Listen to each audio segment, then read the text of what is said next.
Tricky, a small Pekingese, had become a round ball of fur. He was morbidly obese, his once bright eyes dulled with lethargy. His short legs struggled to carry his weight, and his breathing was labored. Gone were the days when Tricky would bounce around with energy. Now he was content to lie on his luxurious cushions, a picture of pampered misery. Tricky's days were filled with gourmet meals, sweet treats, and a complete lack of exercise. He had become a prisoner of his own luxurious lifestyle. His walks consisted of short, wheezing strolls where he'd stop every few steps, panting heavily. Tricky was a shadow of his former self, a victim of excessive love and misguided care.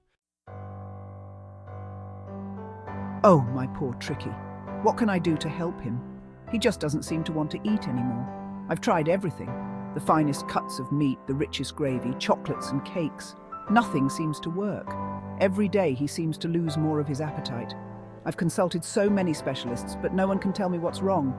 Every little whimper, every sigh, it just breaks my heart.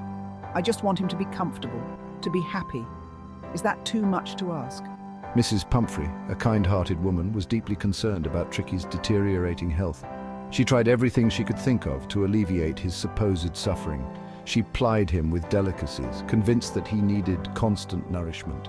The finest cuts of meat, the richest gravy, and an endless supply of chocolates and cakes were all offered with love and anxiety.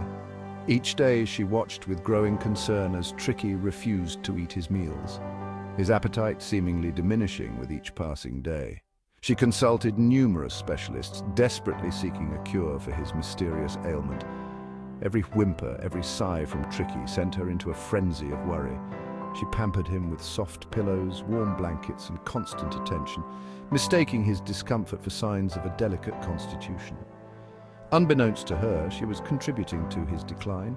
The rich food, the lack of exercise, the constant coddling, all were pushing Tricky further down the path of ill health.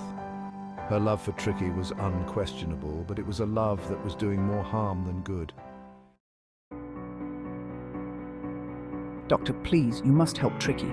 He's not himself anymore, he barely eats, and he just lies there all day. I don't know what to do. The local veterinarian, a man known for his practical wisdom and love for animals, was summoned to examine Tricky. He listened patiently as Mrs. Pumphrey recounted Tricky's symptoms, her voice trembling with concern. He's always been a bit on the heavy side, but now it's just too much. I fear for his health. After a thorough examination, he delivered his verdict. Tricky was not sick, he was simply overweight. He was suffering from the effects of overfeeding and lack of exercise. The vet recommended a drastic change in Tricky's lifestyle. He prescribed a strict diet of simple dog food, measured portions, and a complete ban on treats. He stressed the importance of regular exercise, suggesting long walks and playtime to help Tricky shed the excess weight and regain his health. His words, though delivered with kindness, came as a shock to Mrs. Pumphrey. But doctor, he's my poor little darling. How can I deprive him of his favourite foods? He's just big-boned and too delicate for strenuous activity. The idea of depriving Tricky, her poor little darling, of his favourite foods and comfortable lifestyle was almost unbearable for her. She argued that Tricky was simply big-boned and that he was too delicate for strenuous activity. Section 4. Tears and Transformation. Tricky embarks on a new journey. Despite my initial resistance, I reluctantly agreed to follow the vet's advice. With a heavy heart and tearful goodbyes, I handed Tricky over to the vet's care. She showered her beloved pet with kisses, promising him a speedy return to his life of luxury. As she watched the vet's car disappear down the road, she was overcome with a sense of dread and uncertainty. At the surgery, I was introduced to a whole new world. A world of playful dogs, regular mealtimes, and invigorating exercise. Initially, I was overwhelmed by the change. Used to his solitary, pampered existence, he found the company of other dogs and the unfamiliar routine quite daunting. He missed his luxurious cushions, his gourmet meals, and Mrs. Pumphrey's constant attention. I sulked in a corner, refusing to eat or play, my tail tucked between my legs. But the vet and his staff were patient and understanding.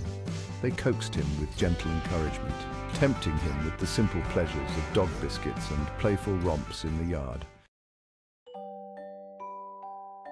Section 5. A new leash on life, Tricky discovers the joys of doghood. Gradually, Tricky began to adapt to his new environment. He discovered the joy of chasing after balls, the thrill of playful tussles with other dogs, and the simple pleasure of running with the wind in his fur. The regular meals, though a far cry from his usual gourmet fare, were surprisingly satisfying. His body, no longer burdened by excess weight, began to regain its lost vitality. His eyes, once dull and lifeless, sparkled with newfound energy and mischief. Day by day, Tricky blossomed under the vet's care. He shed the excess weight, his coat regaining its shine, his movements becoming agile and graceful. He discovered the joys of being a dog, the camaraderie, the playful energy, and the simple pleasures of a good run and a hearty meal.